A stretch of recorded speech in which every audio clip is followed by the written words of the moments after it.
Welcome. You are now listening to Click Click Play. Please enjoy.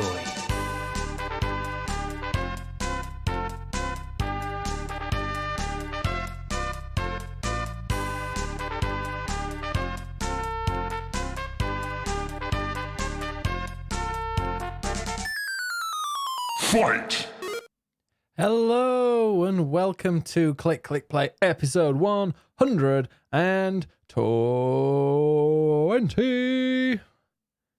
And Jordan will probably need to unmute himself because I saw that he hadn't earlier. So I'm BiggusBennus, the host with the most, and accompanying me as always is the one, the only, the Ginger Whinger, Jordan Reese. I'm going to say his name. I'm unmuted. I was going to put you on. I was going to say your full name because you put it on your on the GoToMeeting. You get to see. So this is what Jordan was sitting on his casting couch while he was playing Hunt Showdown with me earlier. Hunt. So this is your. Well, you could see him anyway because Jordan does stream. You were streaming with your cam on today, Jordan. Yeah, baby. On the Twitch. I'm glad that you're dressed today. With no boxer shorts or feet today. Oh, you got a point. Yeah, I did do one podcast where it was just the boxers, wasn't it? Yeah. But you know, there was one when I was wearing legitimate shorts, like shorts that you could wear out in the summer, and everyone's like, "Oh my god, his feet are out! His feet are out! Watch out! Watch out!" Yeah, I mean that's not a scarred thing. me. That's not a thing. People try and say, "Oh, you'll get banned if you show feet." No, you won't. If you start sucking on your toes or you're showing your feet on camera, going, "Oh, look at these sexy things," no, like that, you'll get banned for that. But if it's just, "Oh, I was sitting on the sofa and I didn't wear socks," so what? That's not against terms of service. Since when were feet sexual anyway? Exactly, and I promise I'm not going to start sucking on my toes. No. If I could suck on my toes, I wouldn't, but I'd be very impressed with myself because I'd be able to. Hypothetically, I could. Really? Oh, well, now he's done it. Wonderful. If you sexualize them, you get banned. I don't think there's anything sexy about sucking on a sweaty sock. Hey, Jordan, speaking of sucking on sweaty socks, I was watching AEW Revolution last night, pay-per-view. Wrestling's, eh? Yeah, and Cody Rhodes had a broken toe. And the guy he was before the match or during? Before the match. It was on a ladder match or something, or a cage match. I think it broke in. But I went and, yeah, he was fighting, obviously, with a broken toe. And his enemy, obviously, or his opponent was, a bit of a heel character, like a bad guy. He went and pulled Cody's shoe off and then gnawed on his toe. Ew. And this was like kind of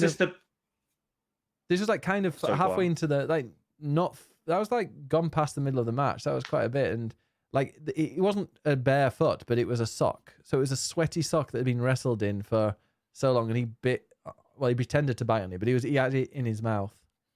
Why though? As an offensive maneuver? Yeah, because he's this guy's got a broken toe, so I'm going to chew on it. Oh shit! Because the toe's broke, of course. Yeah. Was this the big payoff match? The MJ, whatever his name is. Oh, MJF. Yeah, and it wasn't that good. It was a good. This was 7. Yeah. That was a big build, right? Like they did the whole like you need to get whipped, you need to beat someone. So I assume we're doing spoilers. Did Cody win? No. And I'm glad he didn't, because MJF. I think if MJF had lost, he would have just gone to the mid card or whatever. But the fact he beat Cody Rhodes is a pretty big thing. MJF didn't have a title or anything, right? It was just like a grudge. Yeah, match, just a grudge match because he turned on Cody because he was his friend. But okay, that makes sense because it's still the case that Cody can't have a match for the title officially, right? Because he threw the towel in. Disqualified. Yeah. Yes, he's disqualified from it. Yes. Did you see the results for the other matches? Yes, I did. So, yes, I saw that Moxley, John Moxley, Dean Ambrose. Yeah, Dean Ambrose is now the champion. Yeah, yeah. And Roman Reigns is going to win WrestleMania, so it's going to be Reigns and the top two people of the pretty much the top two companies are going to be Reigns and Ambrose. Yeah. All right, let's talk about that for a second. Like, I don't want to be that guy. I hate wrestling fans, you know that, right? Yeah. Like they're the worst. I can't, like the over-analytical, the over-critical wrestling fan, right? Yeah. The oversimplistic wrestling fan. But I can't help but sympathize with the aggravated WWE fan community this week. Oh, yeah. after what happened in Saudi Arabia so they've built this character. Like they don't do enough like character work in WWE anymore. They don't do enough long-term storylines, but there's this one character and this one long-term storyline that they've really done well if with, anybody which is wondering. Yeah, sorry, yeah. Done very, very well with it. And but there's also another part of the business which is like, okay, also we need to have a big match at WrestleMania, and we would like to have a bit of nostalgia, a bit of name power. So we want Goldberg to be there. How are we going to get him there? How can we do it? Okay, there's no other option. We have to have Goldberg, a 53-year-old ex-football player that is known for being a bad wrestler. Yeah. Not actually being able to wrestle. The last match that, do you want to talk about his last match that he was in? Versus the Undertaker, when he concussed himself in like a minute or something, and made the Undertaker look bad. So he concussed himself leaving the changing rooms. So he headbutted the door to open it and knocked himself out, and then did the whole match concussed, and the Undertaker was having to kind of just drag him around a bit, and they were saying that's one of the worst matches ever. That's like that guy that the boxing guy from that last boxing match. He was like, "Oh no, the mask that I was wearing was too heavy, so I couldn't box anymore." It's just bullshit. No, but that was like he did it. A lot of people were like, he's obviously concussed watching the match. I think he's just bad.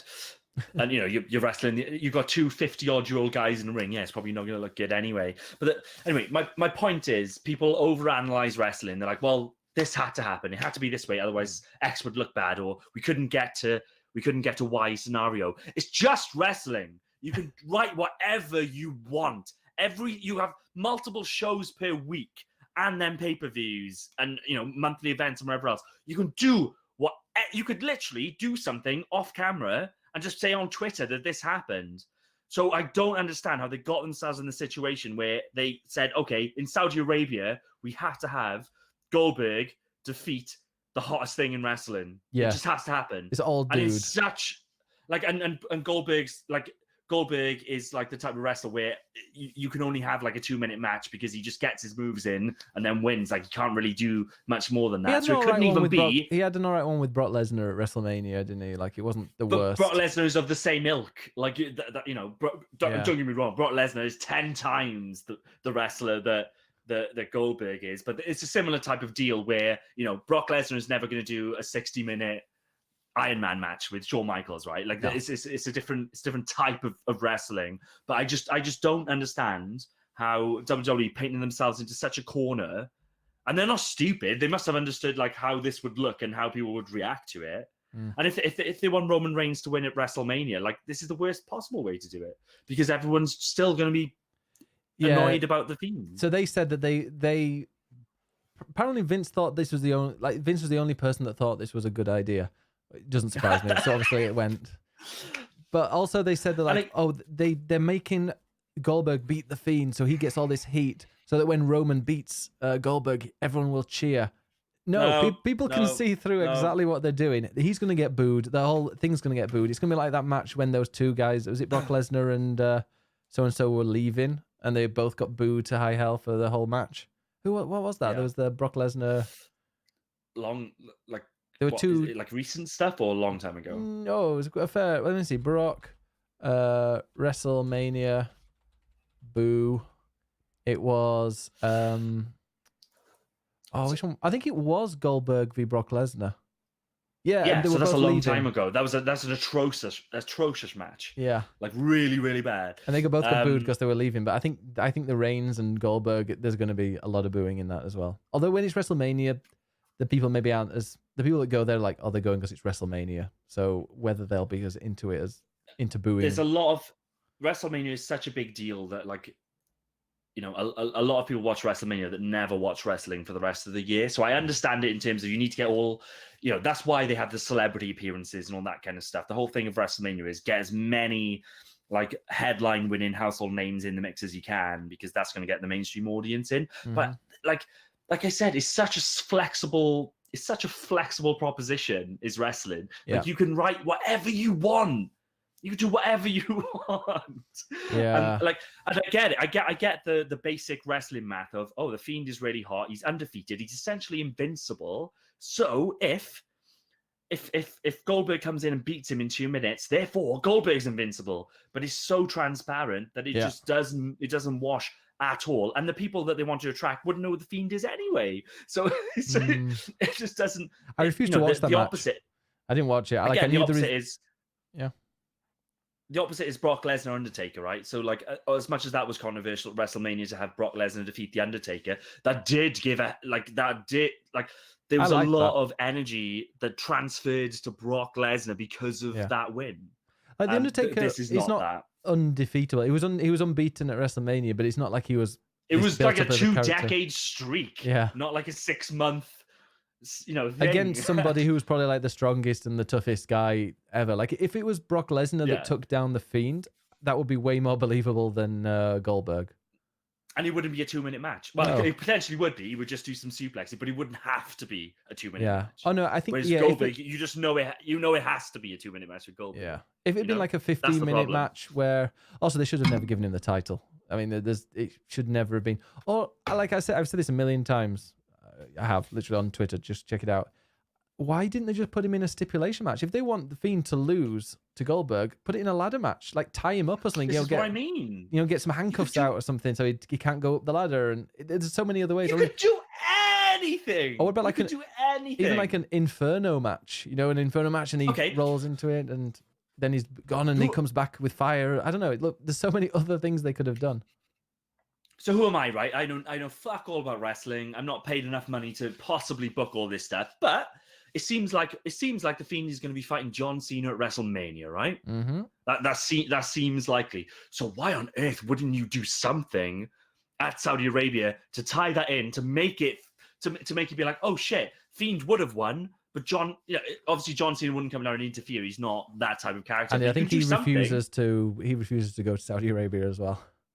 Sure, but put him on the fucking screen then. Yeah. Like, again, it's wrestling. You can do whatever you want. Mm-hmm. It doesn't matter. You can do whatever you want. You could have the lights go down, the screen comes on, John Cena talks shit at him because he hates the hate. He's not there for the hate. So John Cena's there to battle him. Goldberg gets a cheeky win. It was stick in a cage match, distract the Fiend, and then while John Cena's distracting him, whatever, with on screen, the other guy sneaks out. There was just so many. It feels like it's just mental. Yeah. Terrible. Absolutely mental. And you know what? I watched that. I saw the result, and I went and cancelled my BT Sport because I've got BT Sport. I've got BT Sport just so I can watch like the Raw and SmackDown and NXT because NXT is great. And I went and cancelled that, and then I watched AEW Revolution last night. Phenomenal, pretty much every match except for Dust. No, what's he called now? Dustin Rhodes against Jack Swagger, who's called something else as well. Was that not good? No, it was a bit boring. Plus, I didn't realize how much of a dickhead Jack Swagger was. Did you hear about him? In what way? Like, I was looking on the Squared Circle, and they all tend to be a little, Squared Circle subreddit, the wrestling subreddit. I know it very well, yeah. They all tend to be kind of reasonable, but slightly bit neckbeardy. But all of them were kind of, his private life is weird. He's obviously a massive Trump fan, but he's also he posts. That's stuff. not your private life. That's your political views. Yeah, but he also posts some stuff. Apparently, Jericho's also crazy. Jericho claims that the coronavirus is this big conspiracy, and apparently, he's been posting loads of stuff about that. But Jack Swagger, a lot of people say in the chat like, "Oh, yeah, what does Jack Swagger do? He's not the best wrestler, and he doesn't sound like a decent person, but for some reason, he's in there." What's the detail though? He was like Trump, but he went on a rant about immigration and stuff, and people were I think I would read it first before commenting on it. I don't know what it is. But is he just right wing? Is that the? He seems to be very well. I don't know. I've not read it, but look, judging by Reddit, a lot of people.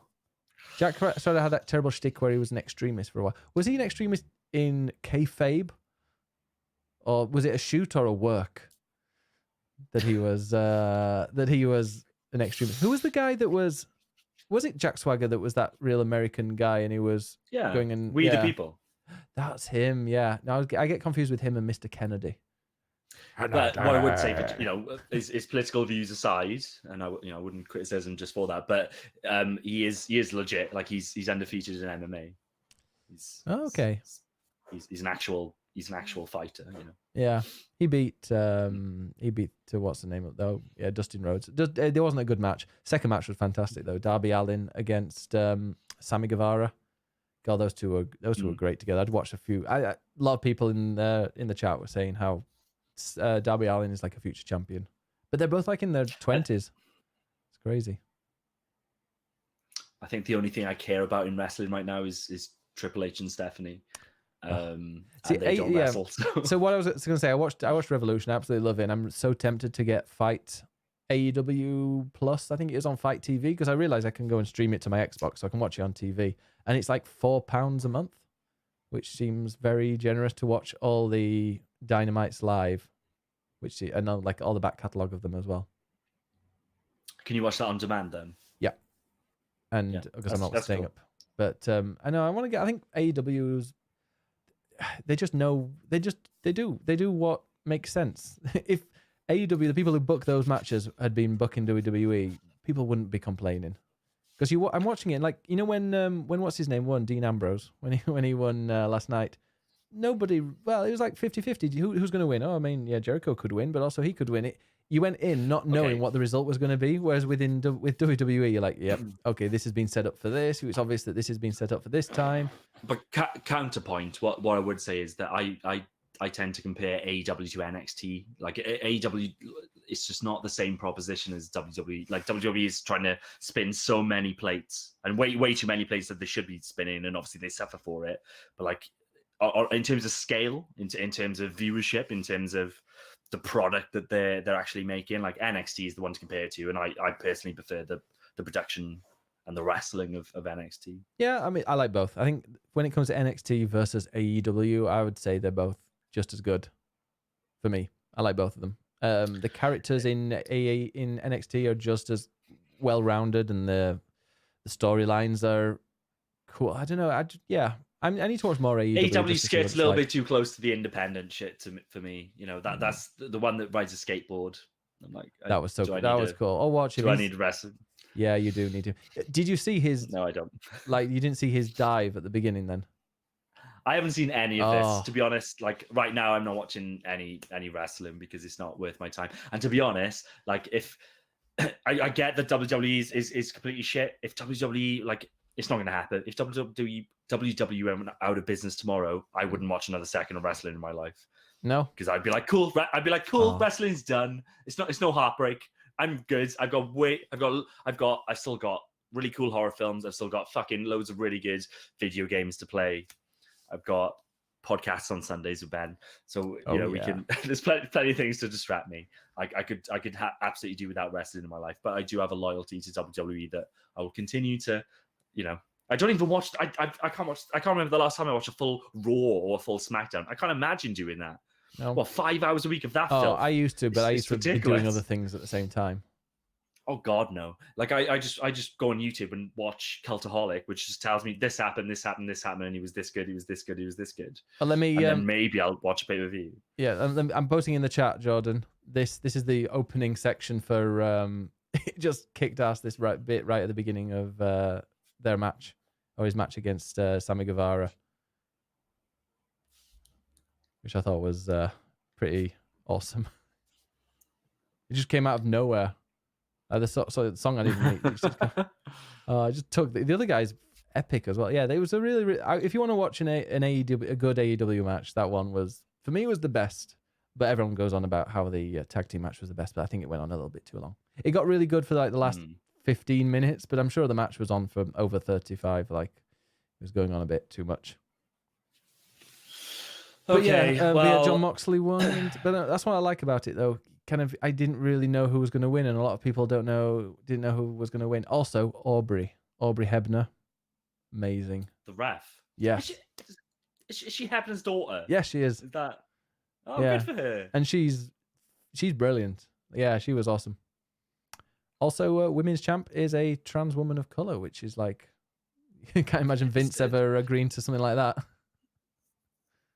Well, now Vince isn't racist, or as far as I know, I don't know. That's an issue, but it would be it'd be a difficult thing to do, I imagine, just because again, it's such a wide audience that you're going to get. I'm amazed that AEW has pulled it off without.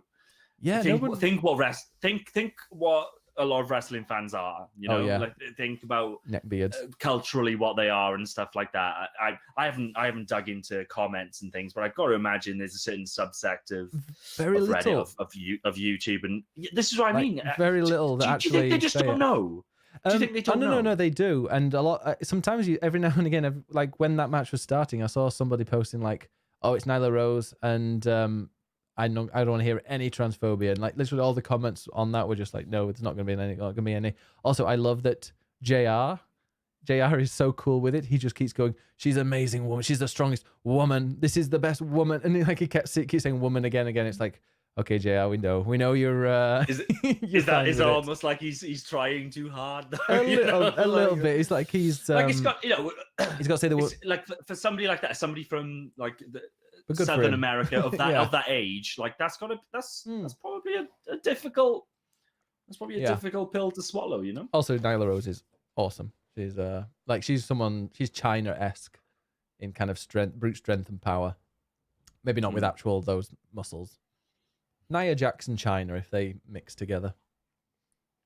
Okay. But yeah, so good. I recommend watching Revolution if you can get a free download, because you might be impressed. I've got no time for wrestling right now. Okay.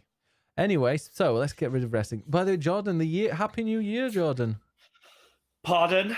The gaming year begins this week.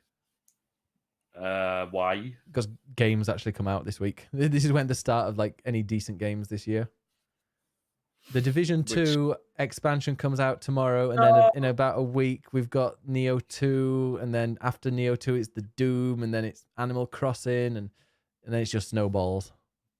So if we're doing this really abstract idea of a video game new year, I promise you it's not going to start with the Division 2 expansion. I will fight you for that. I'm sure it'll be very well received. Well, it'll be bought by a lot of people, I imagine.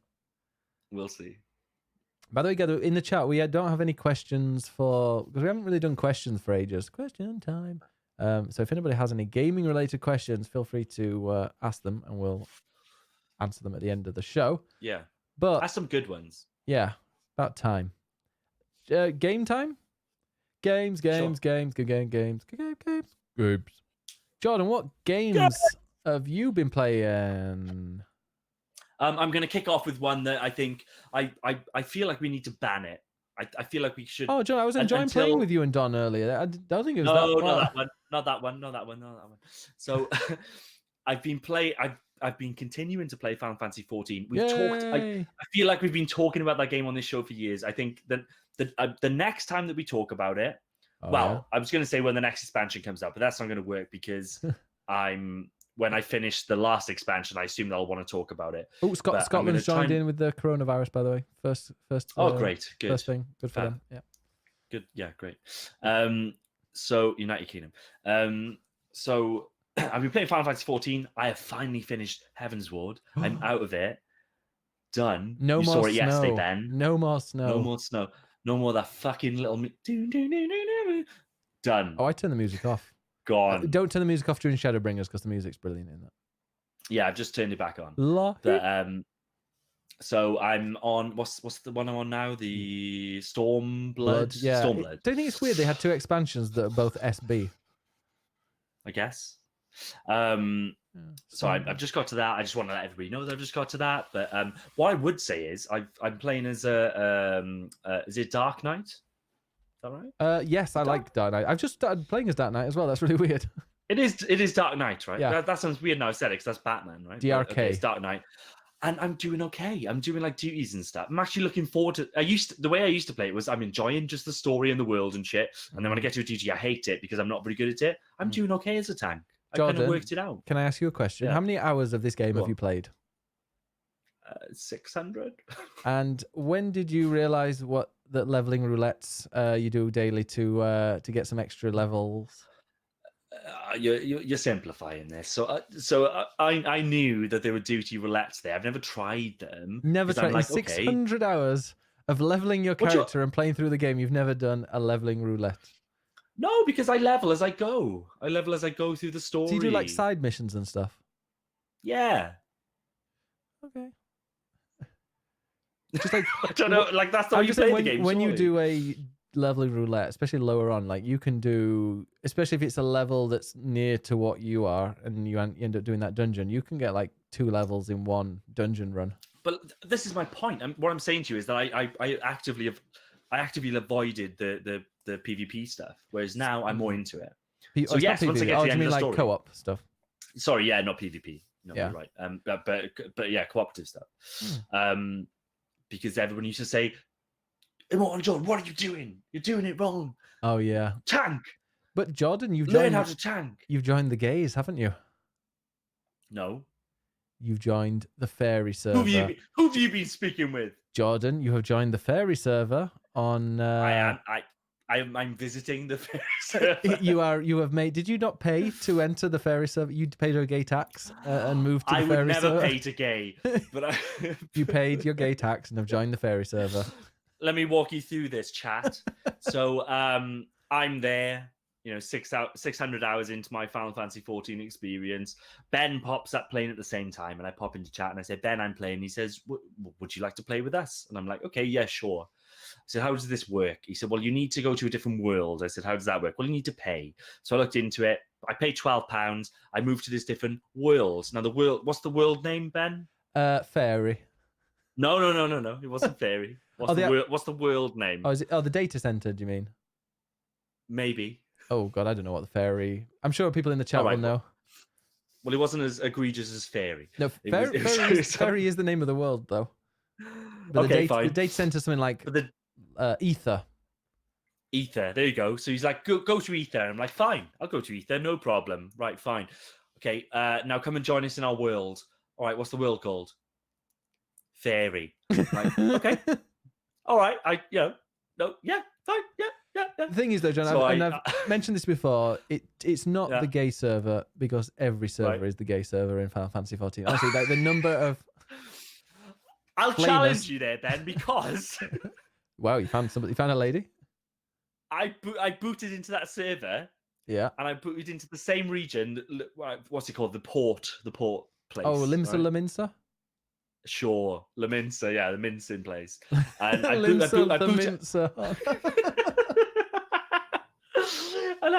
I booted to this town centre, which is always busy. It's always busy. Booted into the first time into Fairy. Not a top in sight. Everybody's got their top off. Everybody's in a bikini, dancing, grinding, and all that. Yeah. Yeah. You're welcome to Fairy. And I'm like Ben, what's going on? Oh yeah, sorry, yeah, it's the gay server. So that's what I've got to contend with now for however many more 100 hours.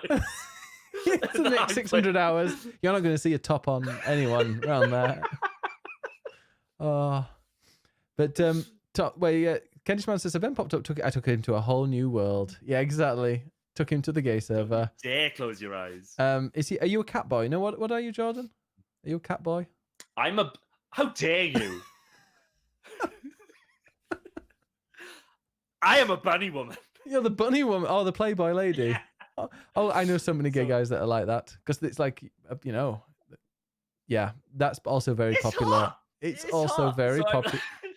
The one with the Russian accent. I'm a 6 foot, pale, black hair. Oh, with the strappy legs, with the strappy boots. Yeah. I'm wearing Cloud's jacket from Advent Children with like. You can basically see my vagina. That's the thing. There's a lot going on. Yeah, just wait till you meet. Just wait. When you go into Shadowbringers, you'll meet the bunny lady. Like there's a main character that is a bunny lady, and she has this thick Russian accent. And you're gonna love her, I think. Yeah. Well, are you enjoying it? Are you enjoying Stormblood, the new area? No, I hate it. You don't like it? No, it's fine. It's good. I don't know.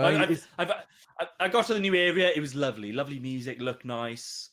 Big statue thing. Huge big statue thing. Loads of water. Yeah. It was just nice to be somewhere else because back in Heavensward was endless. Yeah. And I get I'm playing solo. No, you're right. I get that I'm doing MMOs wrong. I get it. It was endless.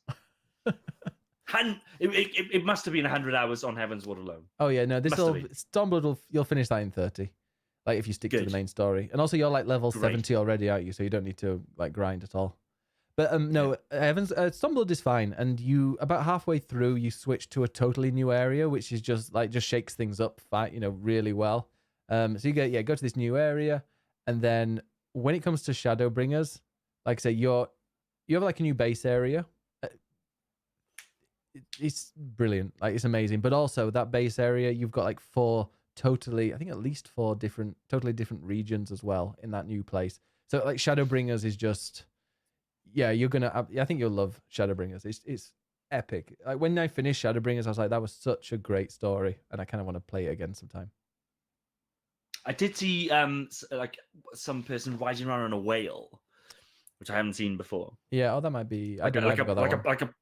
Like a player riding around. It's obviously a mount, but like as a whale. Like that was cool. I think I might have seen you when you were streaming that, and you were just looking at it. You were looking at it for quite a while. I was like, what the fuck is this? Yeah, that sounds like that. Have you seen anybody in a car lately? 4 people in a car? Oh no, just that one that kind of just ruined the immersion. It's such a beautiful, tranquil place. Like as much as I ripped on Heaven's Wall, like it is it's a beautiful location they made, and then this chunky car just comes flying down, just like clearly they just wanted to get the Final Fantasy 15 car in. It didn't matter whether it felt right. No. It didn't matter whether the tone was right. Just like judders down and lands and starts driving around. It looks like a mod.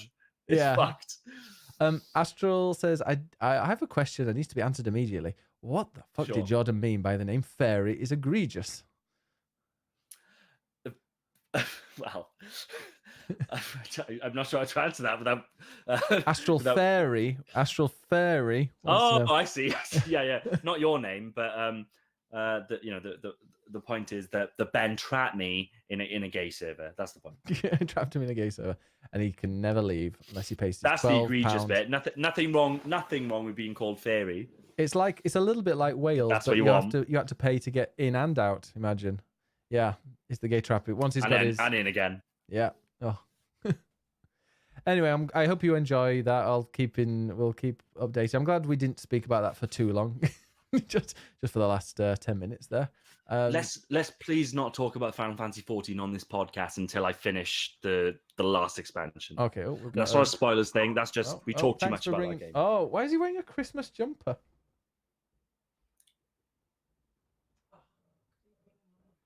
That has been annoying. So Dave put him in a Christmas jumper. Apparently he hates this one. He gets really embarrassed wearing this jumper. Look at it. It's a gingerbread man jumper. Oh, are you embarrassed? You gonna take him back now? Oh, anyway, Final Fantasy 14. Enjoy the Stormblood. It's fine. Stormblood is fine, but Shadowbringers is something else. Well, that's the end game. I need to get to that, because of all the talk last year about it. I also thought Stormblood and especially Shadowbringers definitely, but Stormblood had some really. I think the dungeons felt like the actual dungeons you go in with the 4-man. They feel a lot more fleshed out and look really cool. But especially later on in, what have you gone in there? Have you done many missions, or have you just? No, I literally got to that starting area, and because of one of the other games that we're about to talk about, I didn't stick around. Yeah, we'll leave the big one till last. So there's. So we can just mention a couple of other things. Neo 2 beta, I played a bit of that. The Last Stand beta. I played a little bit. Last Chance, sorry. Yeah, I played it I played maybe about 20 minutes. And after 20 minutes, I found a boss that was quite difficult to beat. And to get back to it wasn't a boss. It was just one of those big things. And I wasn't really in the mood to grind for it. So I went and called. And apparently on this demo, you can summon people to help you. So I summoned some guy, and we literally ran through the whole level till about 3/4 in, and then he died. I was like, okay, well, he's dead. But I'd got quite far, and I was really underleveled. So I eventually managed to summon another person, and we got to the main boss. And if you beat the boss, apparently you unlock some kind of helmet in the main game if you buy it. But that main boss was just, oh god, it took me I didn't beat it because it was just. Destroying me. And I was summoning people in. So I summoned somebody in, and this is what seems really interesting in Neo 2 is you can summon somebody in like a real character, a real player that will come and help you, but you can also use these Ochoko cups, which you use to summon someone. but you can use it to bring back someone to life. So in the past, in Neo 1, you'd be able to see these red swords in the sand, and if you went and like revived them, you could fight them, and they drop some gear. But now you can, if you see a blue one instead of it being a red sword, you can pay these Choco Cups, and they'll fight by your side. So I had one of these really strong guys that was fighting by my side, plus a really high level guy that was helping me. And so the three of us went in for this boss battle, and we couldn't even get it to halfway. I was like, okay, well, I'll wait. I'll wait because I'm not doing much damage really on my own. And yeah, so I just decided to I'll give that a little wait for a while. Fair. But I don't know, Neo 2, I kind of want to get it, but I don't know whether I will end up playing it as much as I would. I have pre-ordered it. I am very much looking forward to it. Yeah, I'm hoping it's going to be good. Like the fact that they've done 2 separate demos suggests that they're pretty confident in the game, right? Oh, they're different demos. I think so. Like I haven't played a lot of either of them, but I don't think you start in the same place. The level was different. Maybe you start in different parts of that level, but it wasn't the same thing. And like, you know, I'll try not to go on about this, but like, go back and read my review of Neo, right? Like, what Neo is somebody looking at Dark Souls and going, okay, we're going to take all the stuff that's cool about that and then just get rid of all the kind of vague stuff and all the weird stuff. Yeah. And some of the good stuff, the reason why a lot of people like Dark Souls is because of that weird stuff and the difficult stuff. And they were like, no, we're going to make this into a bona fide like arcadey video game. So they just took the Dark Souls formula and then just added like Destiny type loot, loads of and loot. just easier co-op and all this kind of stuff. So co-op is really easy. Like you can, so these are Choco Cups. These are ones that you can use to summon somebody in and they'll help you. Now you get, like, it's weird, like the weapons, so there's so much loot that gets dropped. You can then go and donate it and you'll get this weird currency. And you can use that weird currency to buy these Choco Cups. And like you can get them, so it'll take you next to nothing. But also those guys that I was telling you about with the red sword that you can bring them to life. Every single one that I killed dropped in one of these Choco Cups. So it's just like, hey, I could easily get, 50 within the space of half an hour if I wanted to farm them. And like that means every time I would just summon somebody in. And I mean, yeah, what I will do with Neo 2, I probably will get it. I'd like to maybe take a level slowly, and then when I get to the boss, either, well, do my best, and if I think I can probably beat it, but most likely just go and summon somebody to help me beat it. But that's kind of what I did with the first one. I liked it, and if anybody has it, I've said it before on the show. That's what I do in Souls games. Like I'm not going to bash my head against a boss for 60 attempts just to try and get through it. Jordan confirmed as casual gamer. Sure. Well, did you summon someone in for Bloodborne? At certain points, yeah. Some bosses I did. Like I'll always try a boss. I'll do it the first time. I will try that boss, and if maybe going in I was already like critically injured or whatever else, I might have another go. Yeah. But other than that, I'm like, no, I'm just gonna get somebody else in. Like that isn't, especially Bloodborne. Like the reason that I love Bloodborne isn't because the bosses kick my ass. It's because of the story and the world and all that kind of stuff. It's not because I'm not here to master it. Andini says, of course, he plays Showdown on a controller. Of course, he's a casual gamer. How dare you? How dare. Also, the other game I've been playing is, Neo 2. I probably will end up getting that because it's cool. The character creation was interesting as well. I made myself look really hot. We can co-op it together. We'll play that together. That'll be a good stream game. Death Stranding, Jordan. Have you heard of that game? No.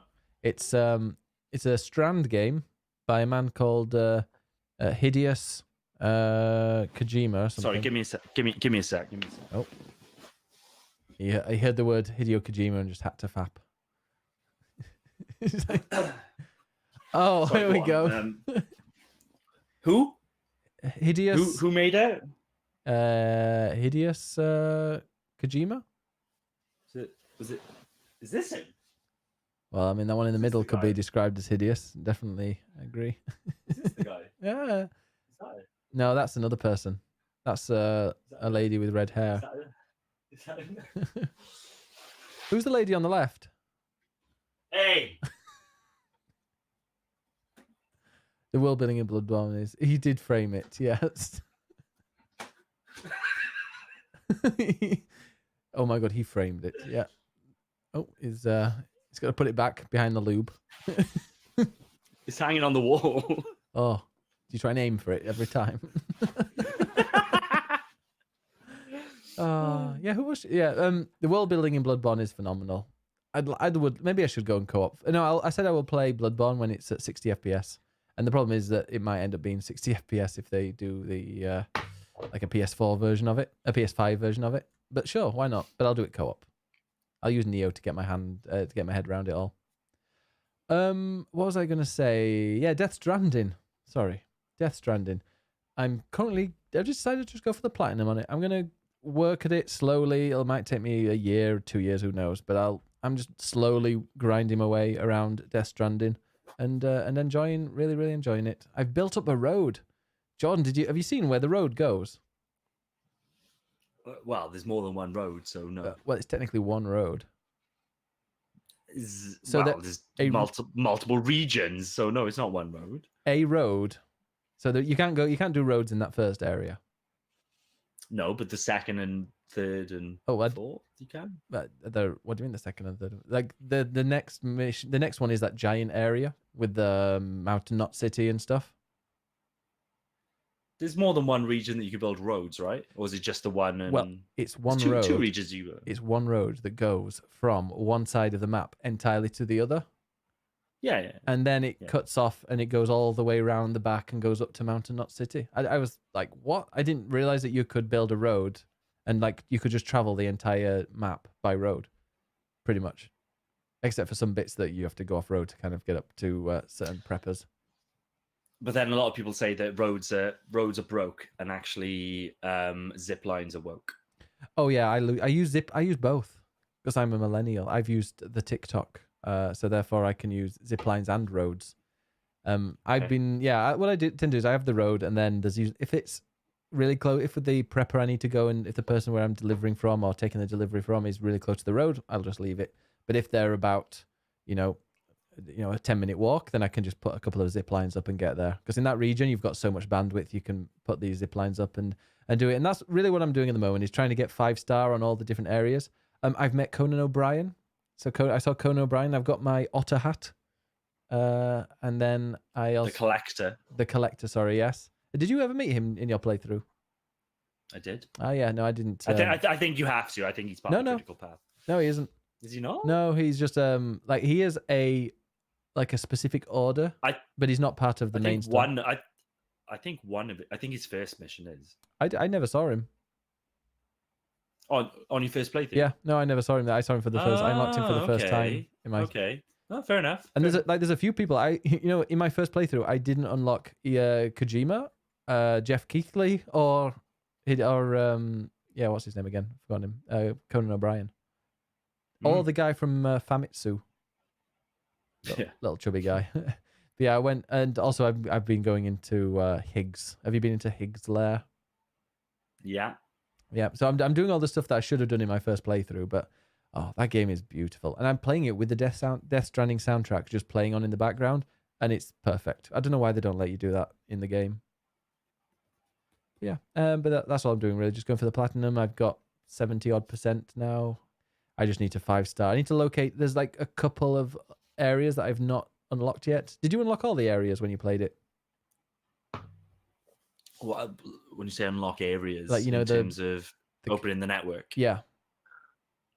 Probably not. No, because there was about 5 I didn't. No, probably about 7 maybe, including the first area. But there's one. Did you go to the first prepper?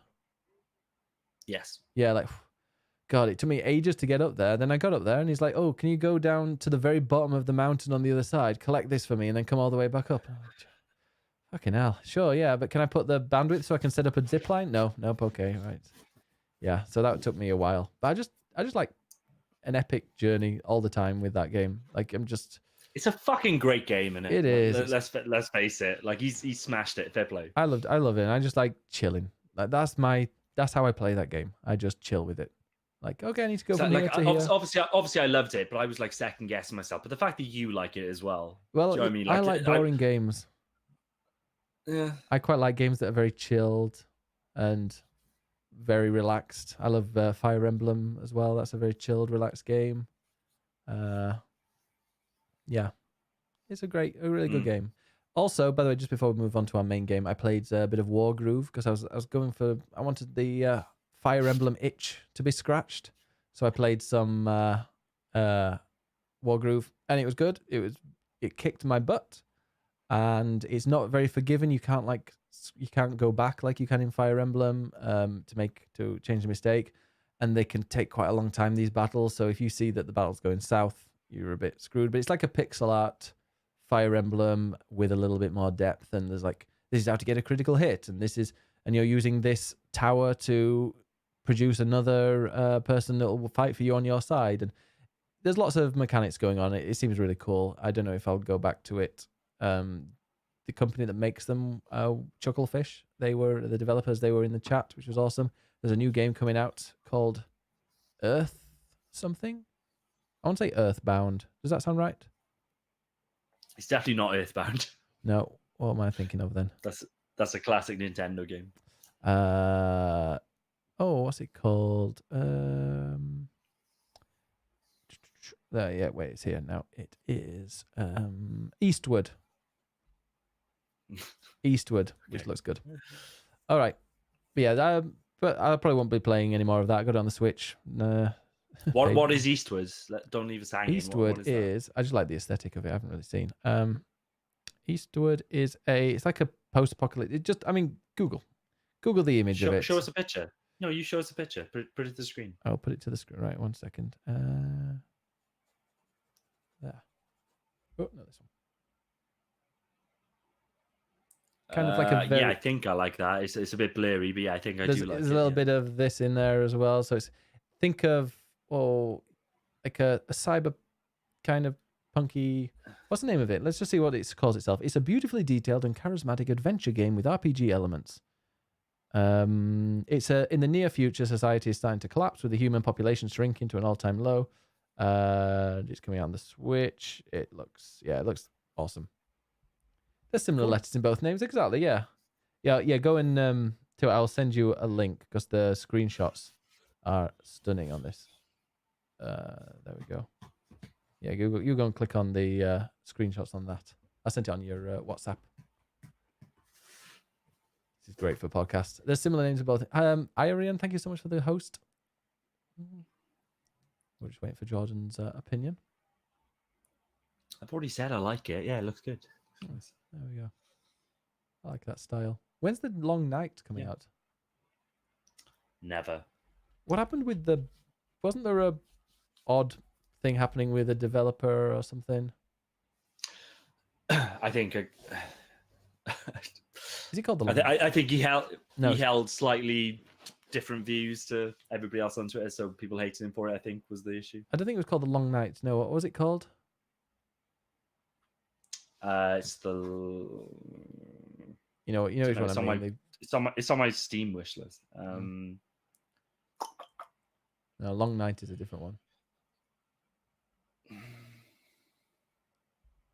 I don't know, like the cyberpunk pixel arty. Yeah, it looked cool, but something happened and people denounced him. All right, so I think people have got over that now. Have they? Okay, well, they can release the game. Yeah. Well done, Ben, for the generic cancellation of the man. Now people remember. Now people will remember that, and it'll be cancelled. Okay, so Jordan, what else have you been playing, Jordan? So I have been playing a game. It's for anybody that's listening to this and doesn't know the game, I admit it's the worst fucking title. Do you agree, Ben? It's a bad title, right? Yeah, I mean, I don't think it's. Yeah, it is actually. Are they going to do? Because they've got anytime a game has a colon in it, you think there's going to be another version, like another type of it coming out, but I don't think there is.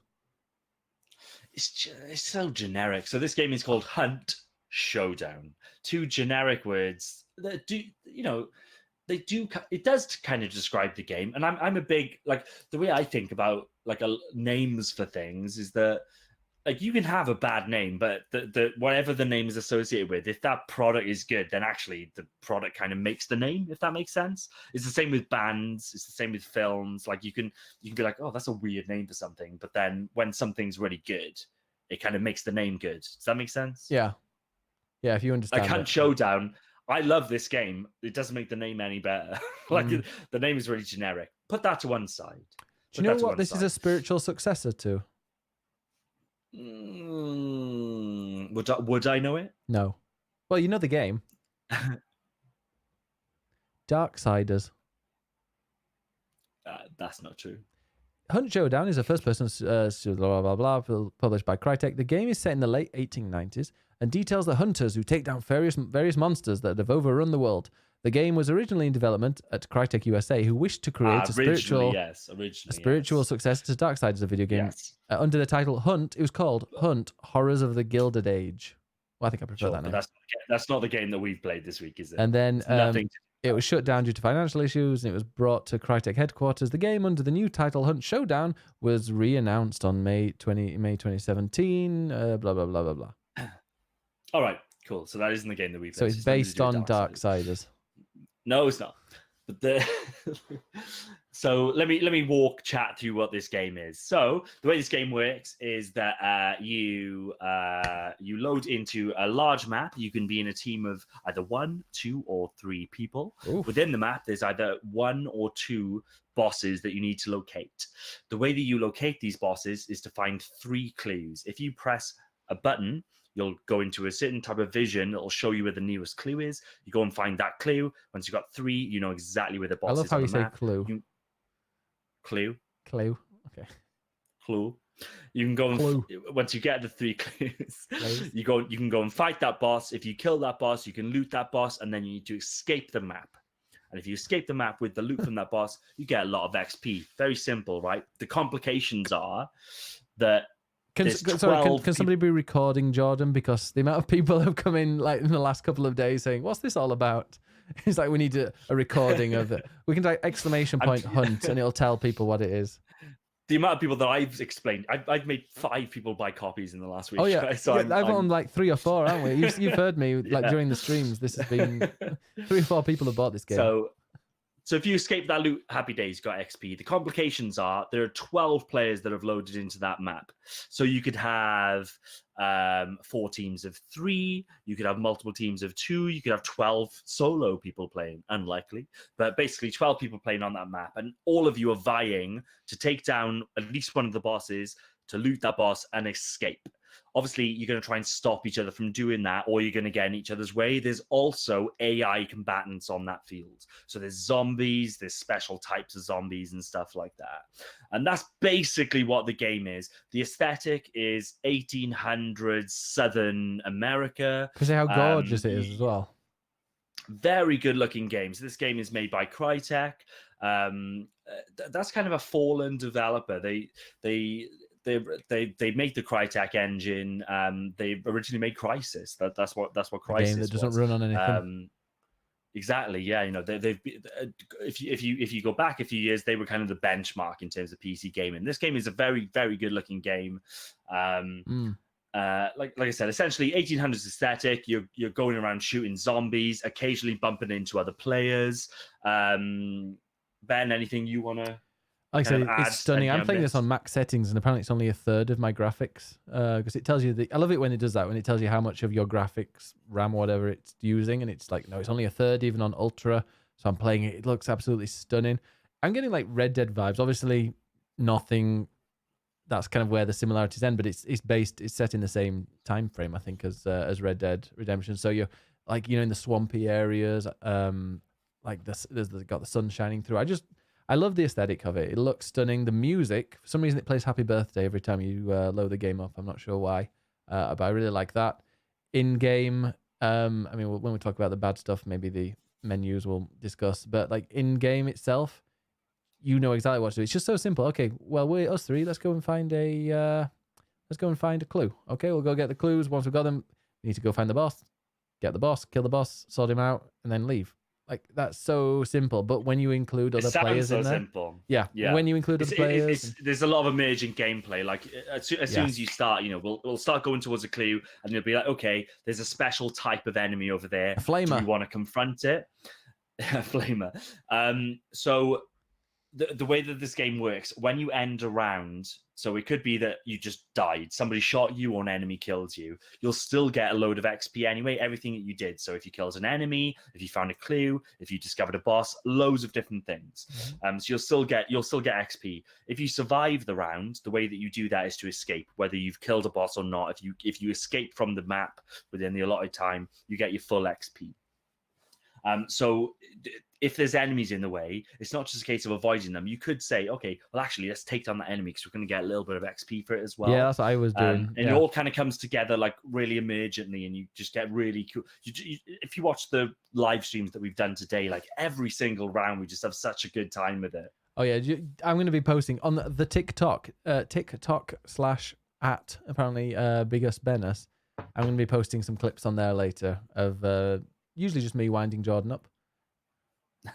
Like putting down traps, and then Jordan walks into the traps. He doesn't like that. That's another aspect. So you can lay traps down, which are there to either catch AI enemies or you can catch other players. It's really good fun, and it surprised me. Like it wasn't a game that I had my eye on. I've heard of it because of that generic name. I've totally ignored it, and it was an errant tweet. Somebody, is it Andy Kelly? Do you know Andy Kelly on Twitter? I think you follow him. Probably Scottish chap. I cooler than cool. Can't hear his accent on there. Thinks he's cooler than he is. And that's like half of gaming journalists on. Ultra Brilliant. So that's him. So yes, he tweeted out something. He tweeted out something which I can empathize with. He was like, "Look, I'm in a rut at the moment, waiting for games. There's nothing to play. Like, what should I play?" And I looked into the comments just to see what are people suggesting. And one person suggested Hunt Showdown, and Andy suggested back. Well, not suggested back, but replied, "Well, I've heard that's 3-player. I don't want to play a multiplayer game. I want to play single player." And the person then replied to him saying, "Yeah, it is 3-player, but you can totally play on your own if you want and just snipe." So that's the other thing. Like, you can play this single player. And so as an example, if you've got a team of 3 that have been really coordinated and they've found the clues and they've gone to the boss and they've taken down the boss really efficiently, and then they've made their way to the exit on the map, you could be that prick that just waits at the exit with a sniper rifle in a bush and just shoots them. Yeah. And just kills them and takes their loot, and then when you get to the exit, you have to wait 30 seconds. But if you wait that 30 seconds and nobody kills you, boom, you've left. So there's other ways to play it as well. There's a lot of different options. And Dean says, "What's it's kind the of fun?" Weirdly chill in that way. And Dean says, "What's the fun about that?" Or just generically everything that I've just said for the last 5 minutes. Is that what you mean? If you want to play like that, you can play. I think Andinis is getting regret from buying it. He said he loaded in and got killed by 3 people. Or do you mean single player? Is that the question? What's the fun in playing single player? Is that the question? I think so. Like hiding in a bush. What's the fun in hiding in a bush? Because you control people. Assuming that is the question. I've played a lot of it single player. You can totally play it. Like, you can just walk towards the nearest clue, take out enemies as you go. You're going to get XP for all that stuff anyway. If you find a boss, I've taken out bosses on my own. It is quite hard, but you don't necessarily have to play it that way. I've taken a boss down on my own. Remember that time I carried you, Jordan, to the win? I killed that enemy. I do. The one where you were on fire. Yeah, because you burnt me. But but if you're playing on your own, you could just go and find a high vantage point and just snipe people as they come along. It's a big map and it's emergent. Play it how you want. There's multiple ways that you can play it. Yeah, exactly. I spawned next to a team of 3. We've never spawned next to people, have we? I think you probably ran into a team of 3. You wouldn't have spawned next to them, like literally next to them. Yeah, because it's only a 12-player map, so you shouldn't be. Maybe next is relative, but you wouldn't have been. It wouldn't have been like as soon as you start, oh, they can see you. Yeah. And something else to point out about this game, there's a big focus on audio. It's one of those games where they're like, you should play this with headphones, and they're right. Like, you can hear everything. And a lot of the level design will be, oh, there's broken glass there. So if you walk over it, then it's going to make a noise. Or there's some tin cans hanging by rope. So if you walk through them, it makes a noise, which will alert other players to your presence. I find some of that audio, like they are really focusing on it, but I don't feel like it's perfected yet. I think like you might hear somebody, but they sound a lot closer than they are, and it's not quite the level of this guy must be right above me, but actually he's not. He's above and quite a bit to the right or something. It doesn't. I don't get the same sound like quality or like the accuracy as I did in something like Rainbow Six Siege, where it's also really, really focused on sound and listening and seeing what's going on. But I haven't got that experience, but it's clear that the game is focusing on that stuff, and you're right, because if you think about all the audio cues, so there'll be groups of birds that sat there, and if you go too close, they'll fly away and make a noise, which again is supposed to be an audio cue. Maybe if you're a high level player, you're listening out for that stuff, but you're right, like the amount that we've played it this week, and I don't think that's ever really come into play. The only thing that's come into play is if we're there and you can hear footsteps. Yeah, like there's footsteps nearby, like oh shit, there's somebody. Yeah, I've heard, and obviously the gunshots that you can hear as well. Like I've been in a room and it sounded just like there was a guy around the corner from like just through the doorway, and it sounded like it, and I can hear some movements, and I've gone around and there's nobody in there, because they're actually like above or somewhere, so it doesn't feel as accurate as I'd like it to be in some places. I've noticed that a couple of times, but it's a minor gripe. Andy, you said no, you died in 1 minute after spawning. Try another match, Andy. Maybe it'll be better. See if Don that's B very guys will give you rare. a follow. I've not run into somebody that quickly. Getting a grasp on the map is a big yeah. Well, like when your teammates say let's go northwest and then they run northeast, that's a bit of a pain. But luckily, I took the I took the kill. The person that was chasing you, they went after me, and you escaped with the bounty, so it's all fine. I'll forgive you. It's not bitter. Nope, not bitter at all. But yeah, let's go. Should we talk about the menus of it? Because that's weird and confusing. And I have no idea. This is my. I still don't really understand. I'm kind of getting there now. So this is a paid game. It's on discount at the moment. I paid £21 for it on Steam. Okay, so it's a paid game, but there are there is a pay element to it. So essentially, you're not just playing as one character that you constantly upgrade. You have a hunter. You do get a training period, but once that training period is ended, if you die during a match, that hunter is gone. So the way that works, you've got a core experience, which is basically your user level. That's never going to go away. But then every hunter that you use, if they die, whatever you've upgraded them with, whatever items they have, that will go away as well. So there is an element of, if you want to, you can buy like special hunters. I've not touched any of that. I don't think there's any necessarily need to unless you wanted to. No, I bought one. There's a kind of... That's up to you, Ben. Yeah, no, if you want to know what happens with those. Sure. Yeah. No, but you explain the basic stuff, and I'll say, because the hunters, the legendary hunters, I paid not real money, because it gives you I gave me 300 of these, the premium currency. So I used that to buy one of these people. But you still get that premium currency kind of just by playing the game. But yeah, I went and bought this one cool looking woman, and but she cost like 300 of another currency if I want to kind of recruit her. So so let me explain that then. So there's two currencies. There's the main currency, and you get a lot of that per round. I've never had a problem with that currency. And then there's a second currency, which you can physically buy more of that if you want to. Physically is not the right word, but like you can spend actual real world money to buy more of this currency, but you will get small amounts of it per round. And with that, you can buy special weapons. You can buy special hunters, so player characters that you're going to play as.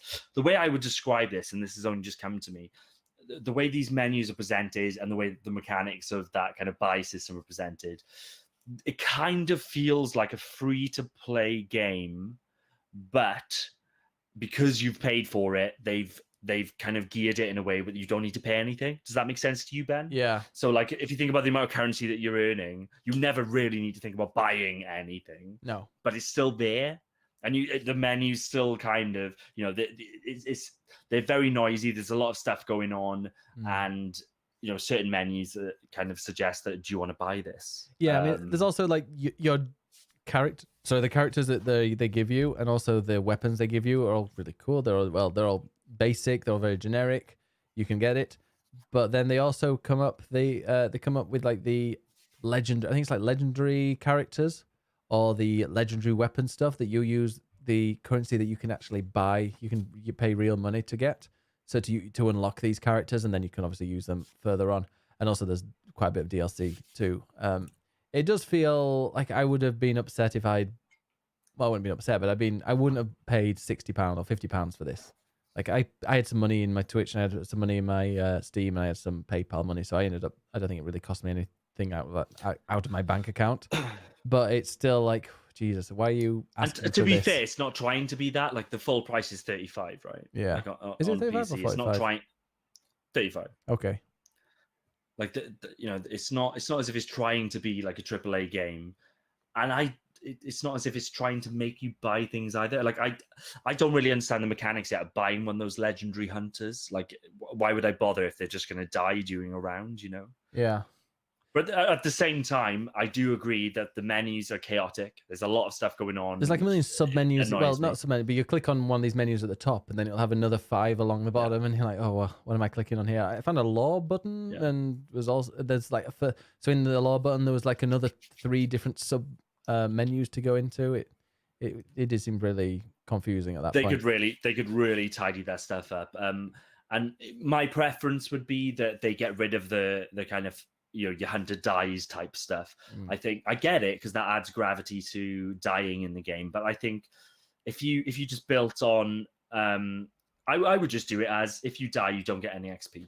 That's the way that I would do it. But your hunter stays, and you consistently upgrade your hunter. I'd rather do that than move from hunter to hunter and upgrade individual ones. Like you've got a roster, you can have 5 hunters at once. I'm like, why? I don't really understand why I would do that. I'm just using one at a time at the moment. Is it if the free one's good for you or something, you can add it to the roster? Because they give you some free ones if you don't want to spend one of these currencies. I don't know. It all feels a bit irrelevant to me at the moment. Like I said, I just wish I had one hunter that you can't customize their look either. I really wish you could do that. Like, you know, just give me a character creator.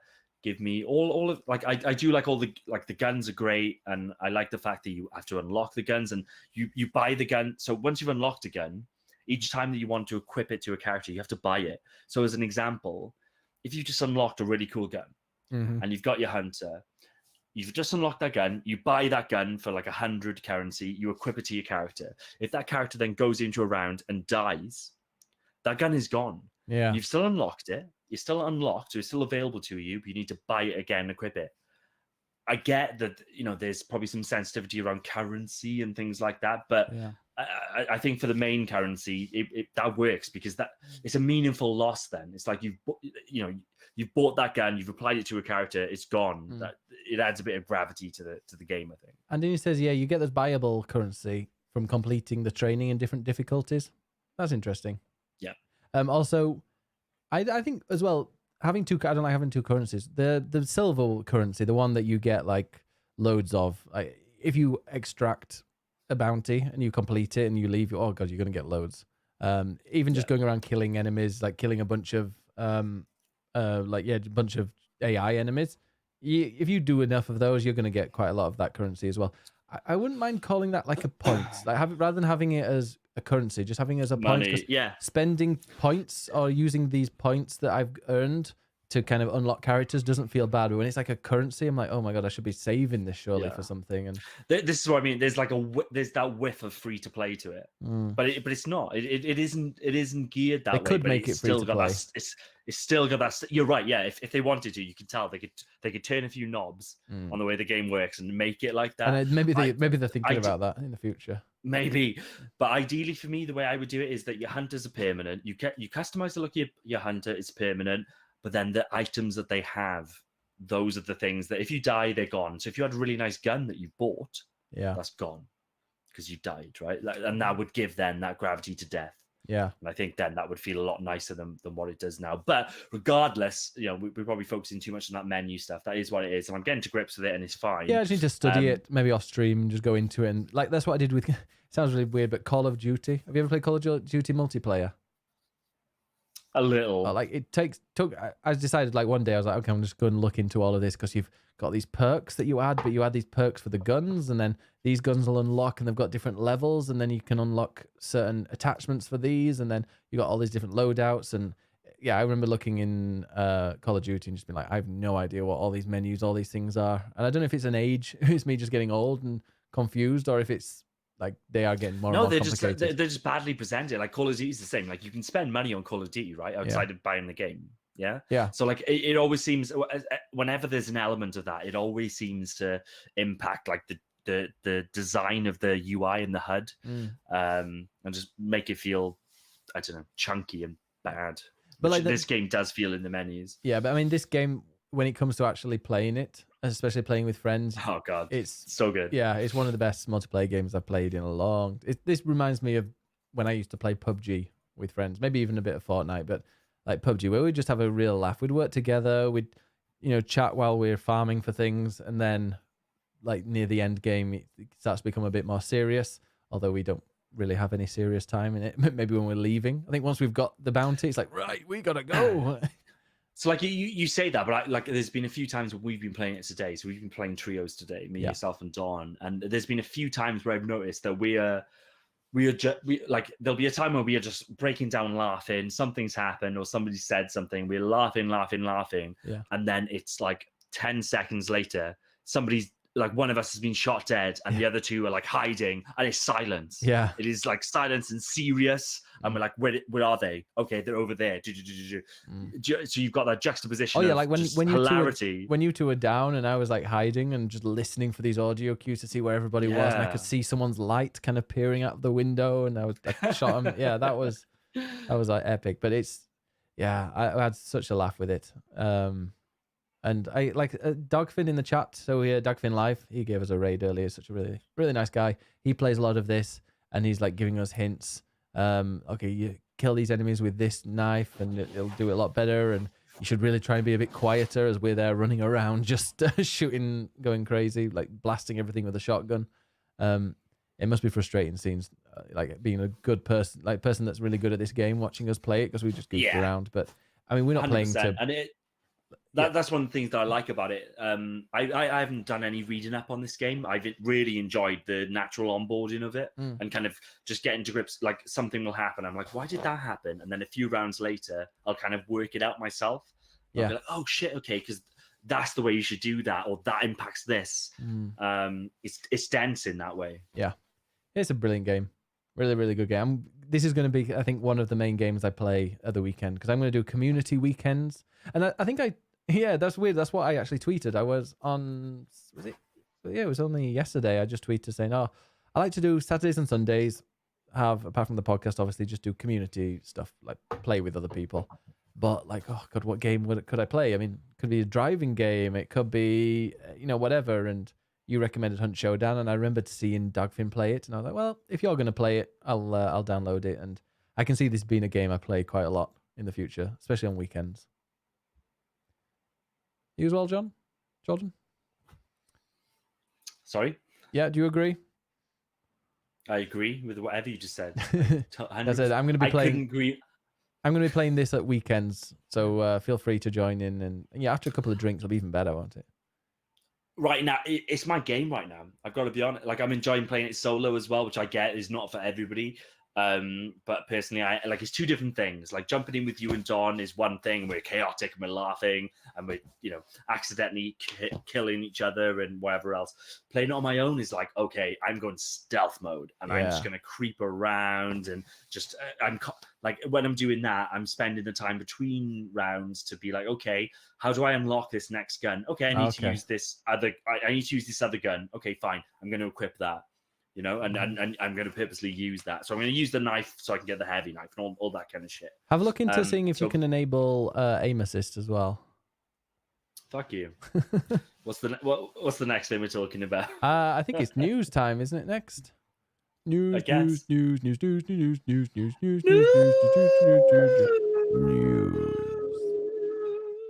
Jordan, what's been happening in the news? Oh, have we got all the information from Game Developer Conference?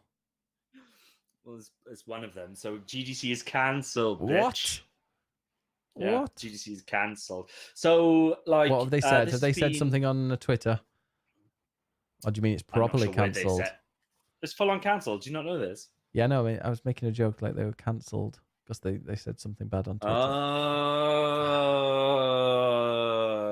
Why am I the one making this joke? It should be you. Well, it's your community that does it, but so my lot. Yeah, not the gay thing, the left thing. Wow. But, I was about to say it. You go around cancelling people who dare to just question your disgusting lifestyle. Hey, look, I'm a member of Fairy. Yeah, you're a Fairy member. It's Fairy card. I'm a Fairy too. Yeah.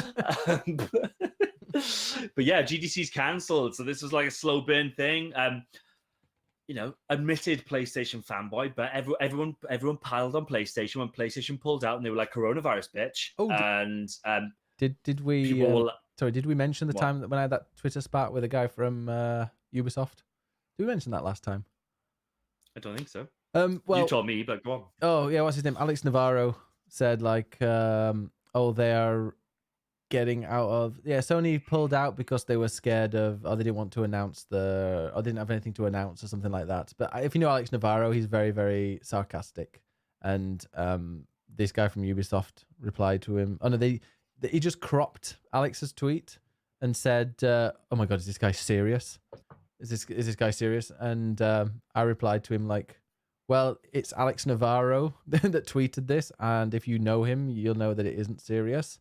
And he got very angry with me and said, "Oh, that's the reason why I cropped his. Can you please respect the fact that I've cropped that I'm not including his name in it because I don't want him to be dogpiled on and all this stuff." And I was like, "Yeah, but it's obviously a joke. Why would you even? You're just looking for a bit of a drama and to get some likes and to get a few replies because you're probably bored with your day."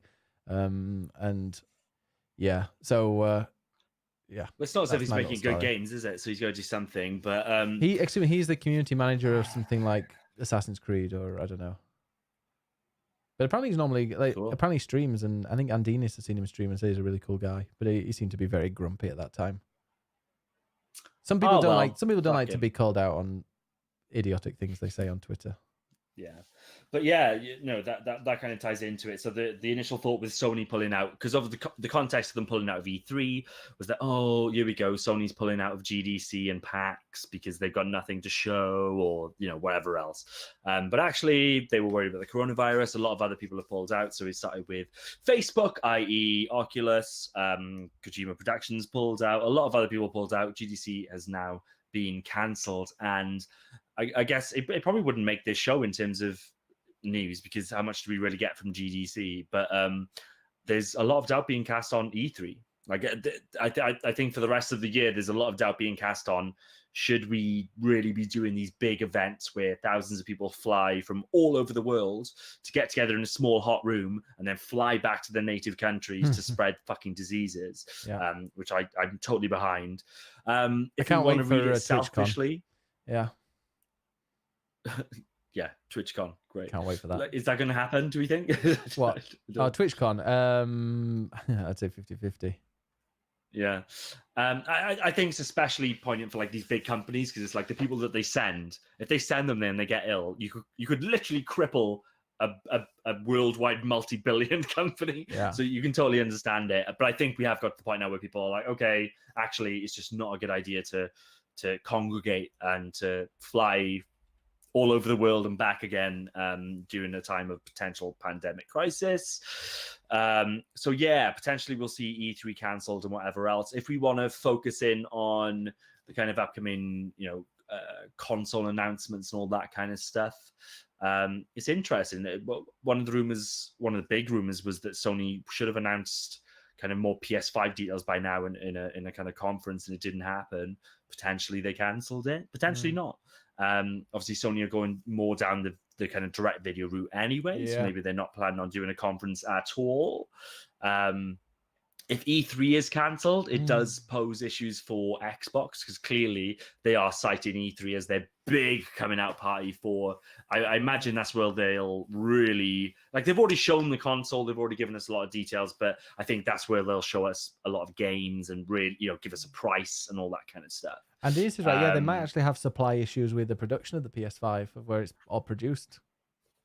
Potentially, and same for anything really. Like show me a piece of show me a piece of electronic hardware that doesn't have something that's made in China. But yeah, that's another rumor that's going around, is that Sony is struggling to keep the price down on the PS5 because they want to get more expensive kind of heat control into it. And also obviously with factories shutting down and things like that. Like if this pandemic does, if it becomes a pandemic and if it does get quite critical, then you probably shouldn't expect PS5 this year. I would argue, because who's building it? Yeah. It's not the fucking Chinese. So, that's going to be an issue. When it comes to Microsoft, obviously a lot of this stuff is built in China.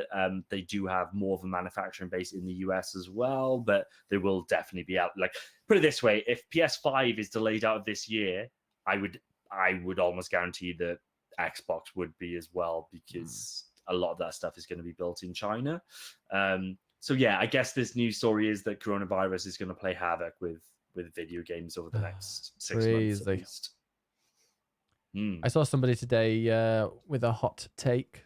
Dave hates when I say that, but well, like it doesn't really affect people that are under 50. Like it's 0.2%. Well, it'll affect you, be like a really bad cold, but just like a lot of things are. It's something like 0.2% fatality rate below 50, and that includes people with underlying health problems. So like if you don't have an underlying health problem and you're under 50, you'll probably, if you get it, it's okay, you're gonna have a really bad cold, or you're gonna have a flu, you're gonna have a fever, you're gonna just stay in bed, all that. And then somebody was like, I can't believe people are saying that. How inconsiderate is it to those people that are over 50?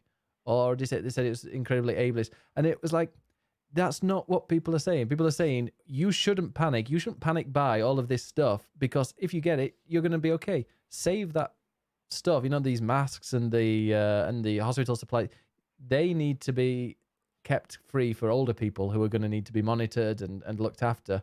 But obviously, no. This person got like 45,000 likes for sticking up for some old people. Yeah, that's Twitter for you. Wow. Depends. So yeah, GDC is cancelled. We'll see what happens with E3.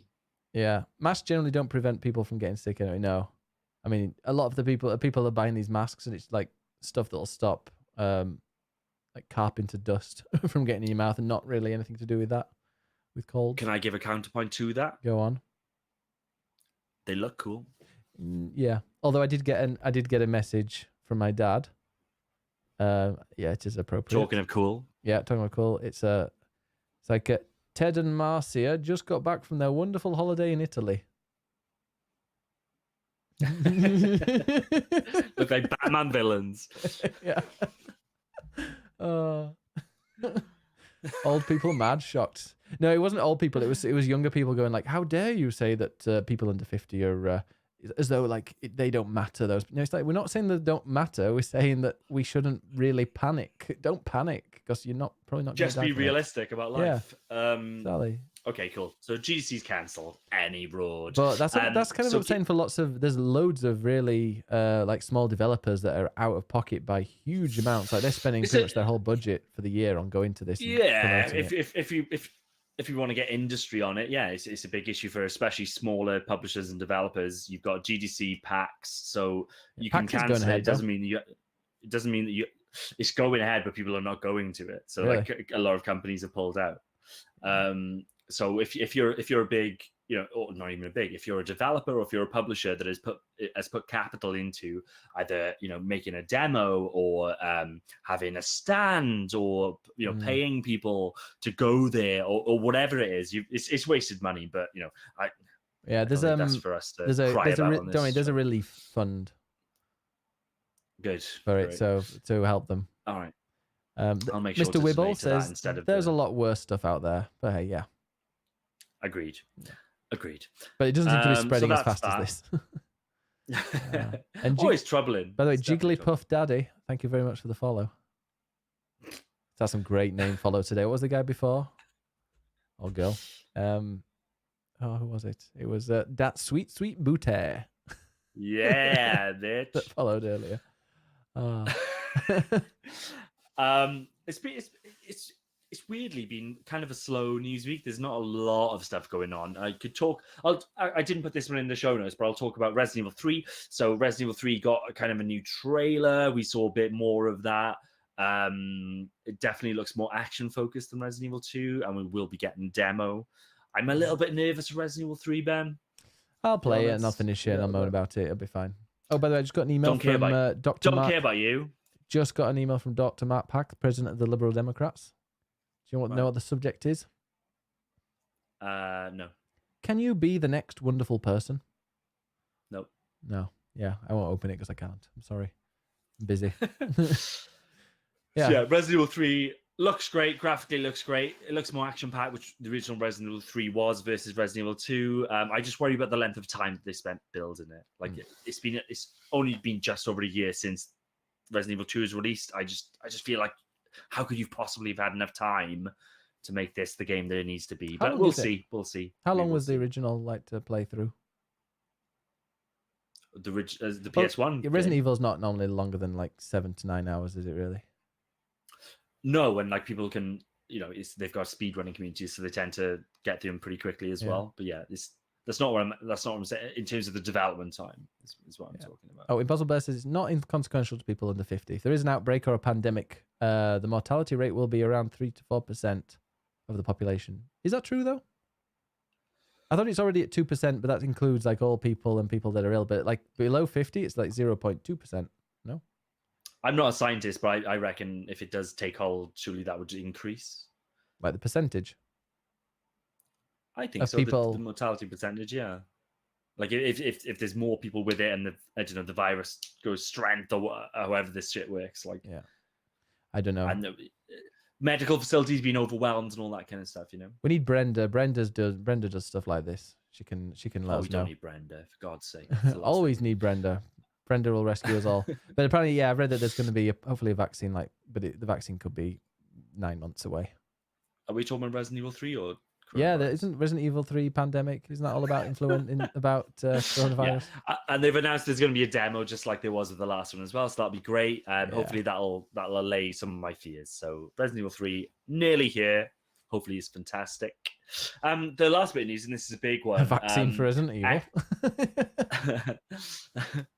Yeah, no, that's true. Actually, Impossible Bear's right. It's like there aren't enough ventilators to provide care for acute cases, which makes it worse. Yes, that kind of stuff. And also there's the other stuff people having to like have these operations. Well, people who were lined up for operations having to wait now because there aren't enough beds or doctors are used for this. And so it does have a big effect on it. Yep. We'll see. We'll have a guess. Jordan, when this all finishes, how many people do you think will have died? We'll have a bet. Who gets closest? 1.2 million. Oof.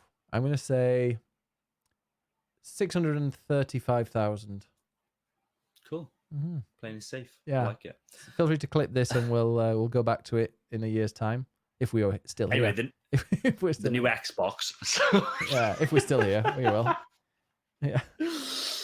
So Microsoft came out this week and kind of gave us some new information on Xbox. Before that happened, actually, if you want to get kind of narrative on it, who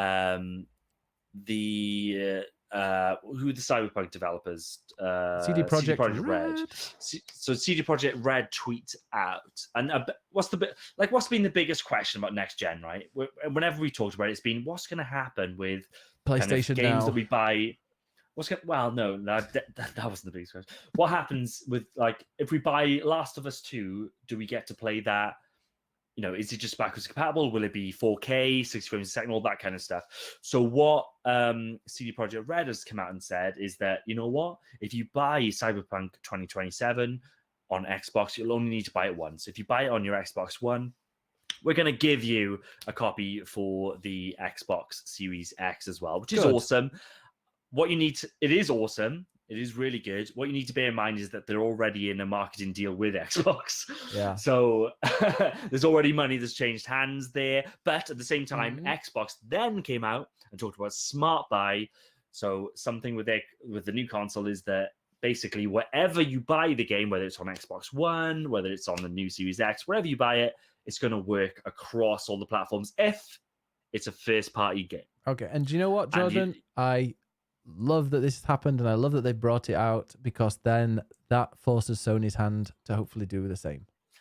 I think Sony would have done the same anyway. That's I'd my hope so. prediction. But yeah, obviously we don't know that. When CD Projekt Red came out, my kind of initial reaction was great, because that's, like we talked about last week, they're becoming an increasingly bigger force. Witcher 3 is a fucking juggernaut. Like, if they're saying it makes other developers look bad for not doing it. Yeah.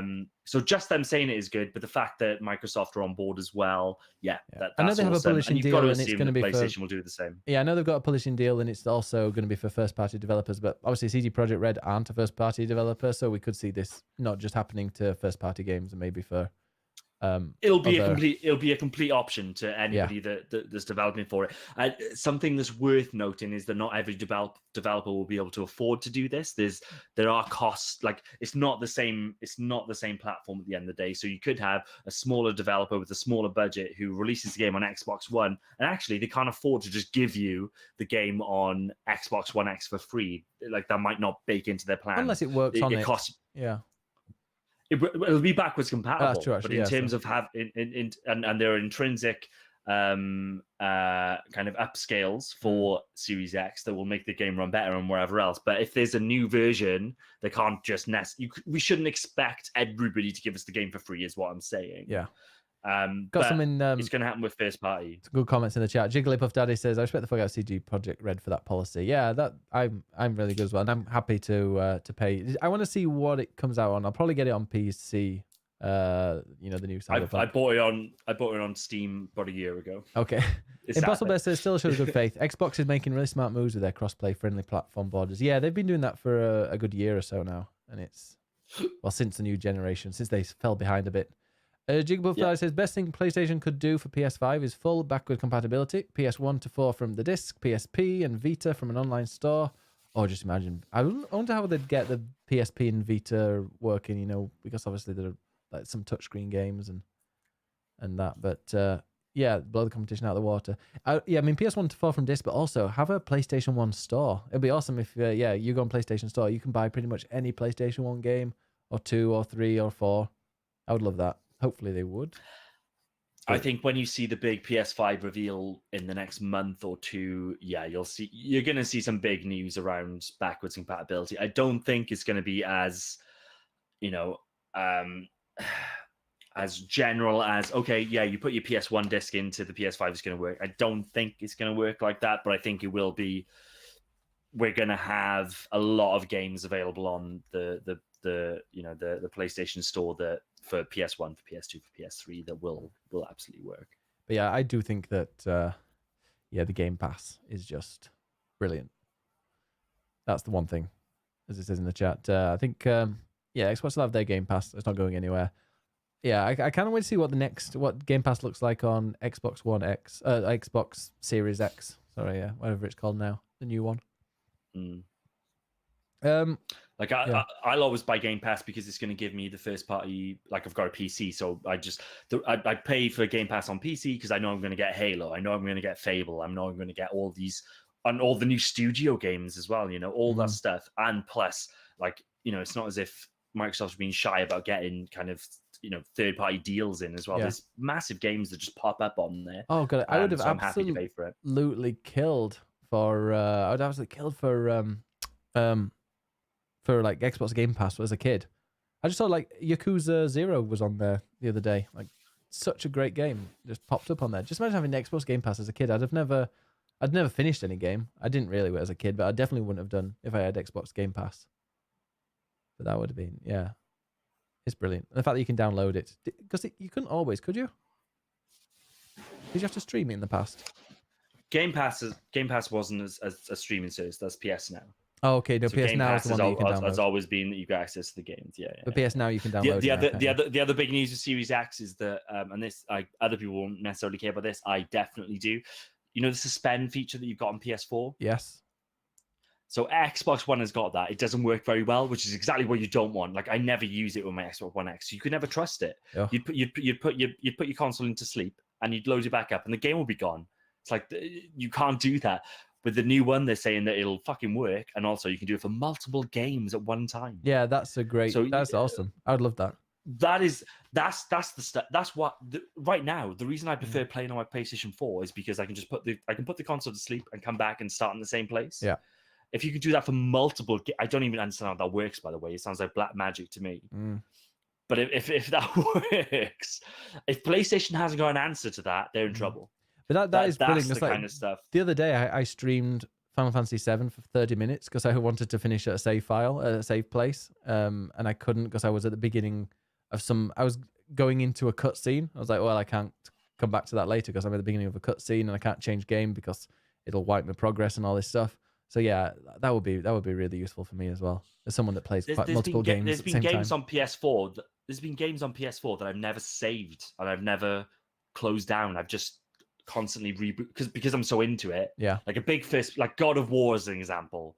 I never closed that game down between like starting the game and finishing the game because that was the game that I was playing.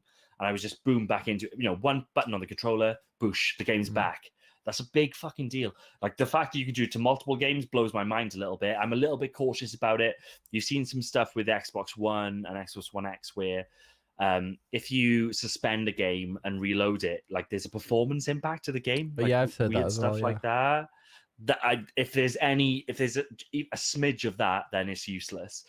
But if you could, like, I don't understand how that works. How could you have 5 games just? Maybe it won't be 5, even if it's 2. Like, I can understand how one game could be suspended, but how could you have multiple? Yeah, I don't understand how that works. pretty awesome. All right, but it's incredible. Yeah, it'll be interesting to see. Impossible for You says I worked on the wow, Impossible Bear for You says he worked or she worked on the PS Now launch team, and it's pretty small. And ensuring compatibility on all the smart TV device enabled platforms is a lot of work. So you can play PS Now. You can play PS Now, can't you, on TVs? Some TVs, yeah, like the Sony ones. I think this person will tell us more, but I think it was originally obviously Sony TVs and maybe Samsung. Oh, I think they might have had a partnership with, and some Blu-ray players. Another big. So you got the Sony Blu-ray player. That's really cool. It'll be interesting. There's so much until it works perfectly, or until you know exactly where you can play it. But I think that's the future, isn't it? You can stream games just on a TV, but then you've got your games console if you back at home if you want to really, have something that will react to you instantly and it's not going to cause any crashes or there's no delay input and things like that. Question time. Question time. Does anybody have any questions in the chat? Feel free. We have one question from the one, the only Astral Fairy, who says, yeah, what are your thoughts on MMO versus co-op? Should game go more towards MMO or more towards co-op? Why do they speak like that? It's from a Disney movie.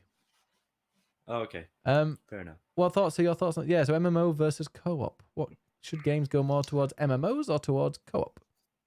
So is the question about having kind of like the experience that we had with Hunt versus the experience that we have with Final Fantasy 14? Yeah, I think so.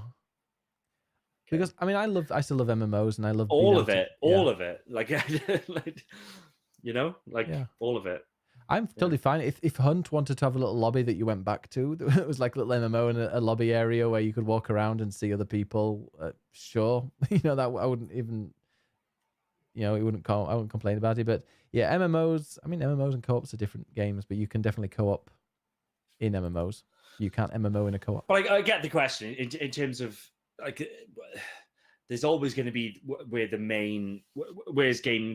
game's going mainly. And right now, like where the game's now, I'd almost argue we've gone back towards single player, right? Like that kind of feels where the biggest games are.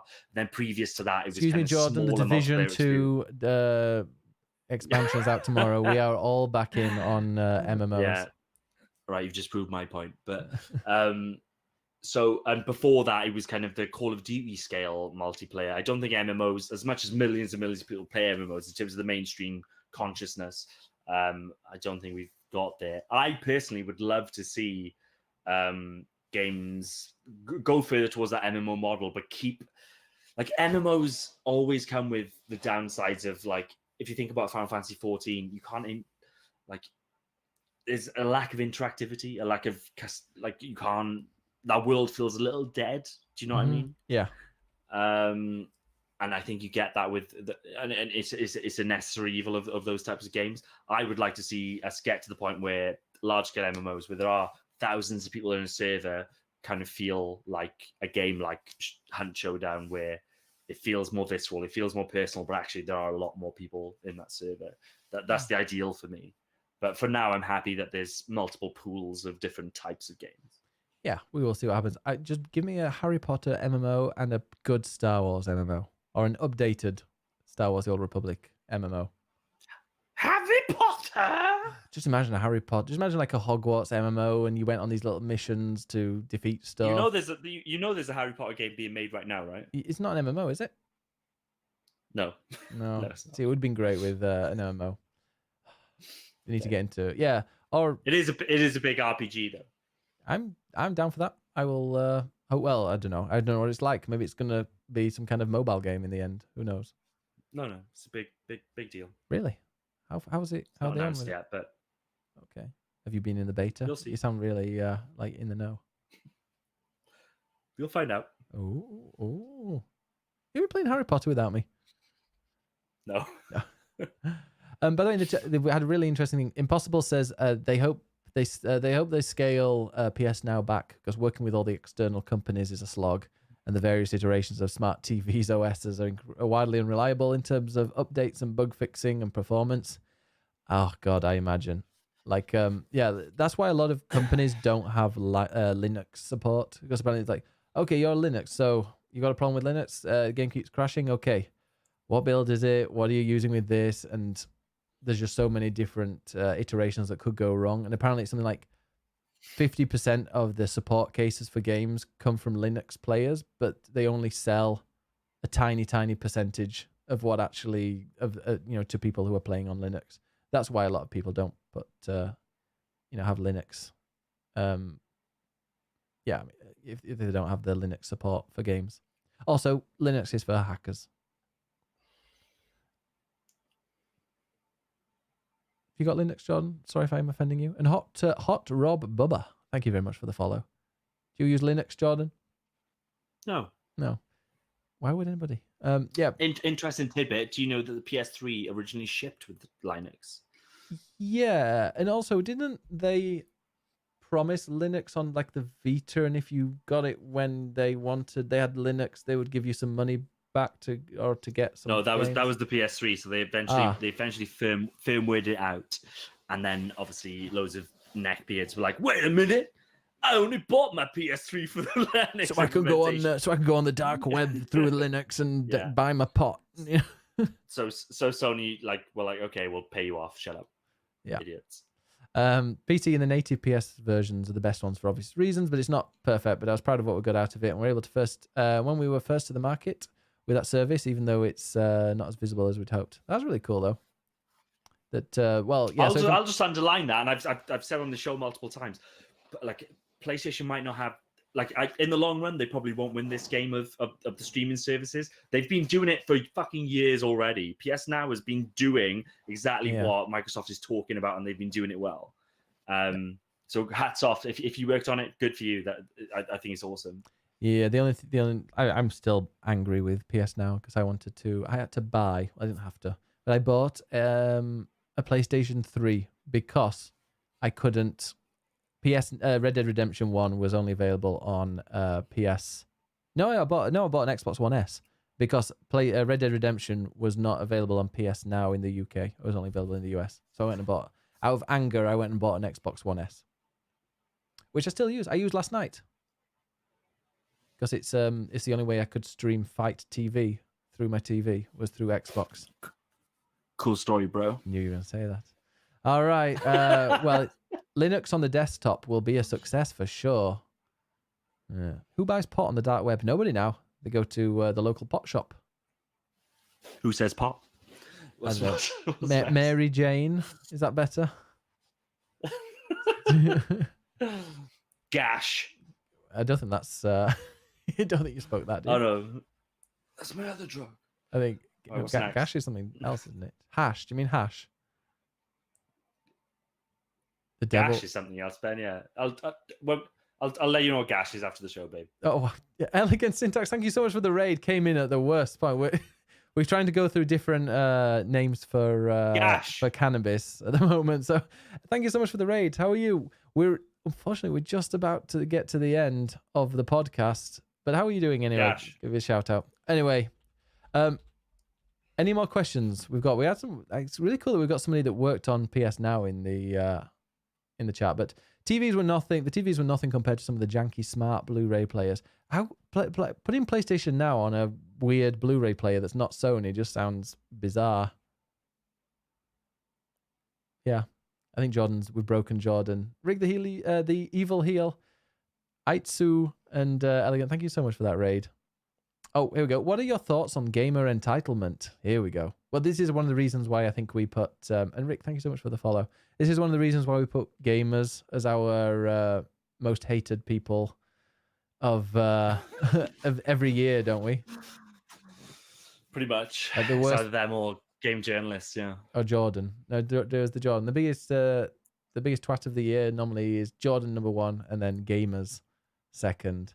But yeah, what do you think of gamer entitlement, Jordan? It's not just gamer entitlement; it's just any community entitlement, isn't it? So we talked about wrestling earlier. Yeah. It's very much the same thing, and I've talked about it on the show before. It's not rocket science. It's young males. That's the issue. It's young fucking males being twats online that fuel a lot of this stuff. But yeah, entitlement is an issue. It's people that are completely uneducated on how the industry works and what they should and shouldn't be entitled to. You're not entitled to anything at the end of the day. It's a free market economy. If you don't like something, vote with your wallet and don't buy it. Men are the worst, and Jordan agrees, confirms, says Astral. Yeah. It's true. Didn't say that. No, but women are the worst. Like, entitlement is, it's true. The worst thing is when you see when they win. When people, gamers, they rise up and they demand a change, and then when a developer does change it, you're like, no, don't give in to those people. Like Sonic, why did they give in to and change Sonic? They were right to give in. Yeah, I've heard really good things about the new Sonic movie. Because it's a very good film. Is it better than Detective Pikachu? I've not seen it, but yes. Okay, well, there we go. A definitive answer.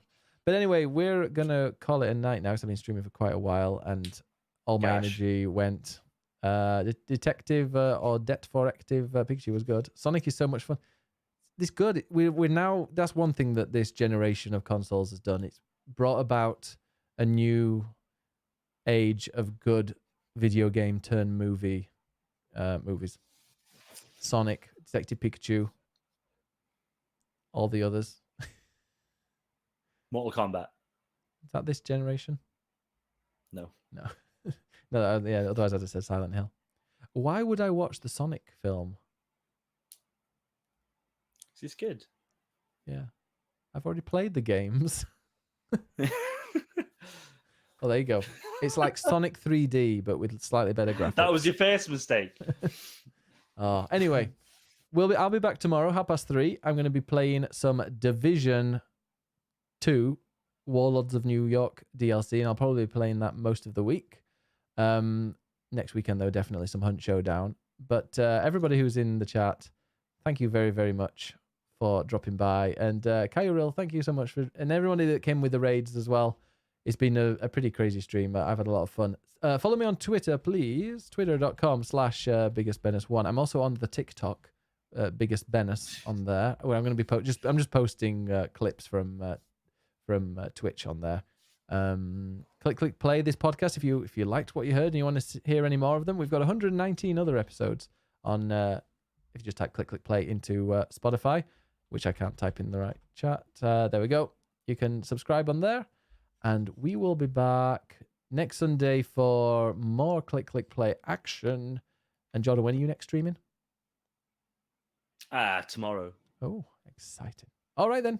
Maybe even tonight. Maybe even tonight. Can the person that works on the PS Now stuff? Can you follow me on Twitter, please? It's at Morton Jord. Yeah, you type your name. There we go. That's what Andina's just posted there. Jordan has questions. All right, thank you very much. Goodbye. Bye now.